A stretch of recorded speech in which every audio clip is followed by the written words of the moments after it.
अस्सलामुअलैकुम। तो मैं हाजिर हूँ आप लोगों का दिमाग खाने के लिए। वीडियो देखते रहना, वीडियो को स्किप बिल्कुल भी नहीं करना, नहीं तो मैं बहुत मारूंगी।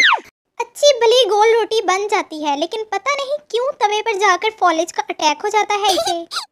अब ये अफवाह कौन फैला रहा है कि लड़कियां खाना बनाते हुए अच्छी अच्छी बोटियां निकाल कर खा जाती हैं।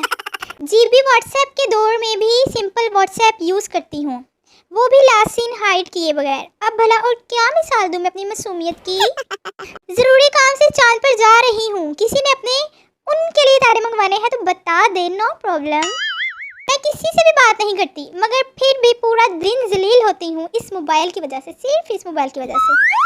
मेरे घर आना हो तो मुझे बता कर आया करो, वो असल में मुझे अपने फकीरों जैसी हालत भी तो तब्दील करनी होती है ना।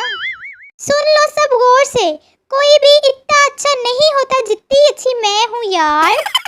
जब किसी की कॉल फौरन उठा लो और वो कहे फ़ोन हाथ में ही रखा था क्या, मैं तो और क्या फ़ोन पाँव में रखते हैं। No sense. हम ऐसी कौम है, जब आमने सामने बात कर रहे हो तो कहते हैं सुन भाई, और जब फ़ोन पे बात कर रहे हो तो कहते हैं देख भाई।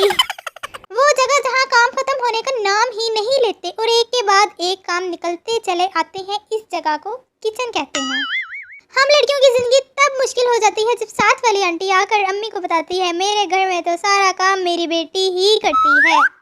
ज़्यादा फ़ोन इस्तेमाल करने से इंसान बिगड़ जाता है, इसलिए मैं एक ही फ़ोन सारा दिन इस्तेमाल करती हूँ।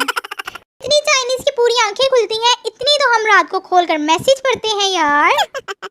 लोग कहते हैं जोड़े आसमान पर बनते हैं, शायद मेरी सहेली का आसमान से गिरकर मर गया है, आया ही नहीं, उसका वाला परेशान है बेचारी इतना।